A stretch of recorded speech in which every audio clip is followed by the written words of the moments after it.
بسم اللہ الرحمن الرحیم۔ السلام علیکم ناظرین، اپنی نیکسٹ ویڈیو کے ساتھ آپ کو ویلکم کرتا ہوں اپنے اس چینل میں۔ امید ہے آپ سب خیریت سے ہوں گے۔ تو چلتے ہیں آج کی اہم نیوز کی جانب۔ سب سے پہلے تو ہم بات کریں گے کہ انگلینڈ اور اسپین کے درمیان جو ہے کچھ اہم معاہدے متوقع ہیں۔ یہ معاہدے کس طرح کے ہوں گے، کس نوعیت کے ہوں گے، اور کیا اس پہ کے بارے میں کیا سرگرمیاں جاری ہیں، کیوں کر یہ معاہدہ متوقع ہے، اس پہ بات کریں گے۔ اسپین اہم تجربہ کامیاب رہا، اب کون سے تجربے پہ کام جاری ہے اور کام شروع کر دیا گیا ہے، اس پہ بات کریں گے۔ کافی اہم نیوز ہے یہ بھی۔ اس کے بعد پری سیٹلمنٹ سٹیٹس والوں کے لیے ایک اہم خبر ہے، ایک الارمنگ سچویشن ہے، اس پہ بات کریں گے۔ اور آخر میں بات کریں گے انڈیا سے کچھ بھائیوں نے اور پاکستان سے کچھ دوستوں نے جو ہے وہ کمنٹ کیا ہے کہ جو اسپین کا ورک پرمٹ ہے، جو ہم اپنے 18 سال سے اوپر ایج کے بچوں کو بلوانے کے لیے ہم کرتے ہیں، وہ کون سا، کس طرح، وہ تمام ڈیٹیل جو ہے وہ چاہتے ہیں، اس پہ تفصیل کے ساتھ بات کریں گے کہ آپ کس طرح سے وہ حاصل کر سکتے ہیں اور کون سا ورک پرمٹ جو ہے آپ کے لیے کارآمد ہوگا، اس پہ بات کریں گے ویڈیو کے آخر میں۔ سب سے پہلے تو انگلینڈ اور اسپین کے درمیان معاہدہ متوقع ہونے کے بارے میں کیوں کر خبر جو ہے وہ سامنے آئی ہے۔ اصل میں یہ ہے کہ جو انگلینڈ کی وزیر خارجہ ہے وہ آج کل اسپین کے دورے پہ ہیں، اور ان کا کافی اہم میٹنگ جو ہے وہ اسپین کے وزیر خارجہ کے ساتھ ہوئی ہے۔ اس کا لنک بھی ویسے میں نیچے آپ کو ڈسکرپشن میں دے دوں گا، آپ خود بھی اس کو ریڈ کر سکیں گے۔ ان کے آنے کا جو مین مقاصد ہے ان میں سے ایک تو یہ ہے کہ لاکھوں کی تعداد میں یہاں پہ برٹش لوگ بھی رہ رہے ہیں، جو کہ آپ کو معلوم ہے کہ تقریباً سمندر کے ساتھ ساتھ جتنی بڑی آبادیز ہیں وہاں پہ انہوں نے زیادہ سے زیادہ جو ہے وہ اپنی پراپرٹیز خریدی ہوئی ہیں۔ اس کا سب سے بڑا جو عمل دخل ہے وہ موسم ہے۔ موسم کیونکہ یہاں کا زیادہ اچھا ہے، جس کی وجہ سے زیادہ ایجڈ لوگ اور پینشنری لوگ جو ہیں وہ یہاں پہ آئے ہیں۔ یہاں پہ معاہدے کون سے متوقع ہیں اور انگلینڈ کون سے معاہدے چاہتا ہے۔ جب یورپی یونین میں تھا انگلینڈ، اس وقت بھی ان کے درمیان کچھ پرسنل علیحدہ سے معاہدے تھے، جس میں خاص طور پہ کچھ ایسے معاہدے تھے جو کہ بہت زیادہ جو ہے وہ ان پہ فوکس کیا جاتا تھا، جس میں کریمنلز کی ایکسچینج ہے، کیونکہ انگلینڈ سے بھاگے ہوئے لوگ بہت زیادہ بڑی تعداد میں انگلینڈ اسپین میں آ کے رہتے ہیں، اور یہاں پہ بہت ساری چوری شدہ وہاں سے گاڑیاں بھی امپورٹ ہوتی نہیں ہیں، جس کی وجہ سے یہاں کی تمام ڈیٹیل جو تھی وہ انگلینڈ حکومت کو چاہیے ہوتی تھی، اور بہت زیادہ تعاون چاہیے تھا اسپین حکومت کا۔ ایک تو اس سلسلے میں معاہدے متوقع ہیں، دوسرا جبرالٹر کو، جیسے کہ آپ جانتے ہیں جبرالٹر ایک ایسا متنازع ایریا ہے جو کہ انگلینڈ کے انڈر ہے، لیکن وہ ہے اسپین کی ٹیریٹری کے اندر، تو اس وجہ سے بھی اس کے درمیان بھی کچھ ایسی چیزیں جو ہیں وہ ہونی باقی ہیں، جس میں ٹیکس ریلیکسیشن ہو، جس میں جبرالٹر اور اسپین کے درمیان آمد و رفت کو مزید آسان بنایا جا سکے، لوگ بغیر ورک پرمٹ کے ایک دوسرے ایریا میں جا کے کام کر سکیں، اس طرح کے معاہدے بھی متوقع ہیں۔ یہ یاد رہے کہ بریکسٹ کے بعد اب انگلینڈ نے ہر ملک کے ساتھ علیحدہ علیحدہ سے معاہدے کرنے شروع کر دیے، کیونکہ پہلے وہ یورپی یونین کے انڈر تمام معاہدوں کو یوز کر رہا تھا، لیکن کیونکہ اب بریکسٹ ہو چکا ہے علیحدہ سے اب اس کو تمام ممالک کے ساتھ معاہدے کرنے پڑ رہے ہیں، اور اس میں جو اہم معاہدے ہیں وہ ورک پرمٹ سے ریلیٹڈ بھی ہو سکتے ہیں، کیونکہ آپ کو معلوم ہے کہ انگلینڈ کو بہت بڑی تعداد میں ابھی بھی ورکرز کی ضرورت ہے، اور اسپین کے ساتھ معاہدہ کر سکتا ہے، کیونکہ اسپین میں ابھی بھی بے روزگاری کی جو ریشو ہے وہ یورپ کے ٹاپ 3 ممالک میں سے ایک ہے، کبھی دوسرے، کبھی پہلے اور کبھی تیسرے نمبر پہ اسپین آتا ہے، جہاں پہ سب سے زیادہ لوگ جو ہیں وہ نوجوان بے روزگار ہیں۔ اس وجہ سے بھی یہ متوقع کیا جا سکتا ہے کہ انگلینڈ اسپین کے ساتھ کوئی ایسا معاہدہ کرے کہ آنے والے وقت میں جہاں سے ورک پرمٹ کے ذریعے لوگوں کو وہاں پہ لے جایا جائے اور ان سے کام لیا جائے۔ اب بات کرتے ہیں ایک اہم تجربے کی۔ جیسے کہ آپ جانتے ہیں، اگر نہیں جانتے تو میں آپ کو بتاتا چلوں کہ اسپین کی ایک بہت بڑی قومی ایئر لائن بھی اس کو کہہ سکتے ہیں، کیونکہ وہ نیم حکومتی ہے، یعنی کہ کچھ اس میں شیئر جو ہیں وہ حکومت کے ہیں اور کچھ جو ہیں وہ پبلک شیئرز ہیں۔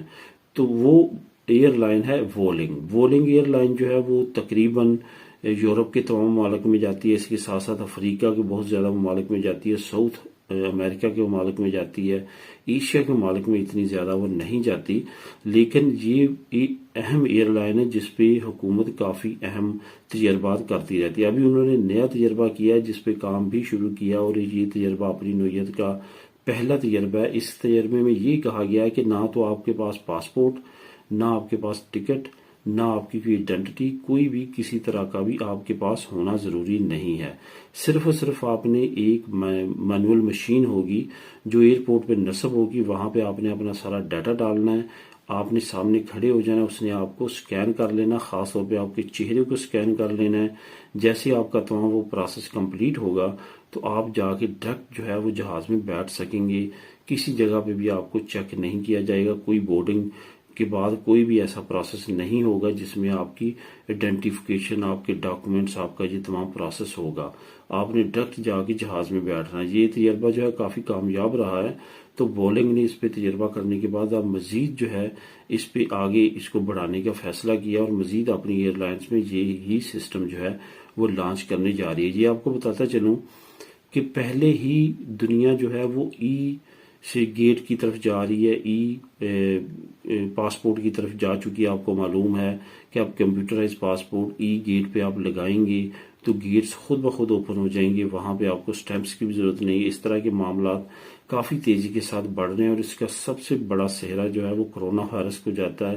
کرونا وائرس نے کافی زیادہ ٹیکنالوجی یہ بھی ایڈوانس کی ہے، جس کی وجہ سے اب نئی جو تحقیقات اور نئے تجربے کرنے کے بعد اب ان کو امپلیمنٹ کرنا شروع کر دیا گیا ہے۔ بلا شبہ یہ بھی ایک اہم جو ہے وہ قدم ہے، اور آنے والے وقت میں اس کی بیس پہ کافی نئی ڈیولپمنٹ جو ہے وہ ایئر لائنز کی دنیا میں بھی دیکھنے کو ملیں گی۔ پری سیٹلمنٹ اسٹیٹس سے ریلیٹڈ ایک الارمنگ سچویشن جو ہے وہ آپ کے سامنے میں بیان کروں گا، جو کہ چند ایک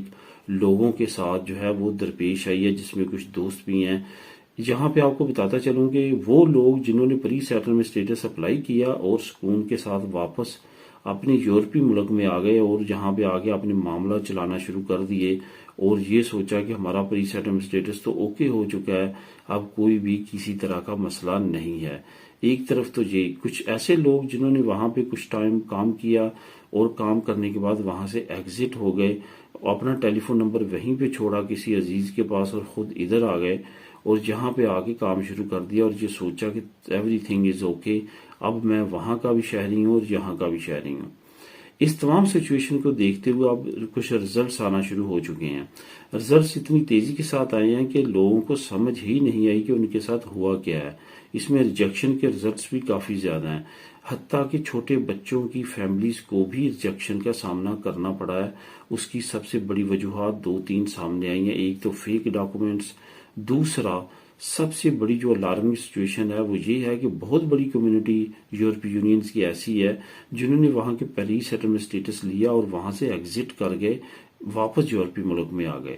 ان کو جیسے ٹیلی فون کالز آئی ہیں تو ان کے ساتھ جب جھوٹ بولا گیا کہ میں تو ادھر ہی ہوں، کیونکہ وہ فون اپنے کسی عزیز کو چھوڑ گئے تھے، تو آگے سے ہوم آفس نے ان کو کہا ہے کہ ہمارے پاس آپ کی تمام ڈیٹیل ہے کہ آپ کون سی ڈیٹ کو یہاں پہ آئے تھے اور کون سی ڈیٹ کو آپ واپس جا چکے ہیں اور واپس آپ نہیں آئے، ابھی تک آپ وہیں پہ ہیں جہاں سے آئے تھے۔ تو اس سچویشن میں اب ان کے کیسز جو ہیں وہ ریجیکشن کا سامنا ان کو لازمی طور پہ کرنا پڑے گا، خاص طور پہ جو پکڑے گئے ہیں۔ یہاں پہ ایک بات اور بھی آپ کو بتاتا چلوں، کچھ لوگ ایسے ہیں جن کے فیک ڈاکومنٹس آئے اور ان پہ تحقیقات ہوئی، جب ثابت ہوا کہ انہوں نے فیک ڈاکومنٹ استعمال کیے ہیں، نہ صرف ان کا اسٹیٹس ریجیکٹ کیا گیا بلکہ ان کے 10 سال کی بندی بھی لگائی گئی کہ وہ یو کے میں انٹر نہیں ہو سکتے۔ تو اس وجہ سے تمام حالات کے لیے تیار رہیں، آنے والے وقت میں کوئی بھی نئی اپڈیٹ آپ کے لیے بھی آ سکتی ہے۔ وہ چیزیں جو کہ لا کے اگینسٹ ہے ان سے بچیں، جو ان کی ریکوائرمنٹ ہے کہ آپ ری سیٹلمنٹ اسٹیٹس رکھ سکتے ہیں تو 6 مہینے سے زیادہ باہر نہ رہیں، اس پہ امپلیمنٹ کریں، ورنہ آپ کا اسٹیٹس جو ہے وہ ختم ہو جائے گا۔ اسپین ورک پرمٹ کیسے اور کون سا؟ کچھ دوستوں کی طرف سے جیسے میں نے پہلے بتایا کہ کمنٹ آئے کہ ہمیں اپنے بچوں کو جو 18 سال سے زیادہ عمر کے ہیں کس طرح بلانا چاہیے، وہ کون سا کانٹریکٹ ہوگا۔ میں یہاں پہ ایک سادہ سا فارمولہ آپ کا بتاتا چلوں، جو اریگو سوسیال کے لیے کانٹریکٹ کارآمد ہوگا وہی کارآمد کانٹریکٹ آپ کے بچوں کو بلوانے کے لیے ہوگا۔ وہی چیزیں آپ نے تمام چیک کرنی ہیں جو آپ اریگو سوسیال کا کسی کو دیتے وقت یا لیتے وقت چیک کرتے ہیں، وہی سیم آپ نے چیک کرنی ہے، تو پھر آپ کو کوئی بھی کسی طرح کا مسئلہ نہیں ہوگا۔ آپ کا بچہ، آپ کی بیٹی، آپ کا جو بھی آپ اپنے بلانا چاہتے ہیں، جتنی بھی ان کی ایج ہے 18 سے اوپر ہے، تو وہ آپ ان کو بلوا سکتے ہیں، وہ آ جائیں گے۔ لیکن اگر آپ کے ورک کنٹریکٹ میں وہی مسئلے ہیں کہ ٹیکس نہیں پے کیا ہوا، ٹیکس میں چوری کی ہوئی ہے، کچھ اور معاملات ہیں، کہیں جرمانے ہوئے ہوئے ہیں، تو اس وجہ سے اگر ایسا کوئی مسئلہ ہے تو اس ورک پرمٹ پہ آپ کے بچوں کے کا ویزا نہیں لگے گا، ان کا ورک پرمٹ نہیں نکلے گا۔ اسی ایک فارمولے کے استعمال کرتے ہوئے آپ ان کو کانٹریکٹ لے سکتے ہیں اور بھجوا سکتے ہیں، انشاءاللہ تعالیٰ ان کے ویزے لگ جائیں گے۔ ملیں گے نیکسٹ ویڈیو میں نئی انفارمیشن، نئی نیوز کے ساتھ۔ اللہ حافظ۔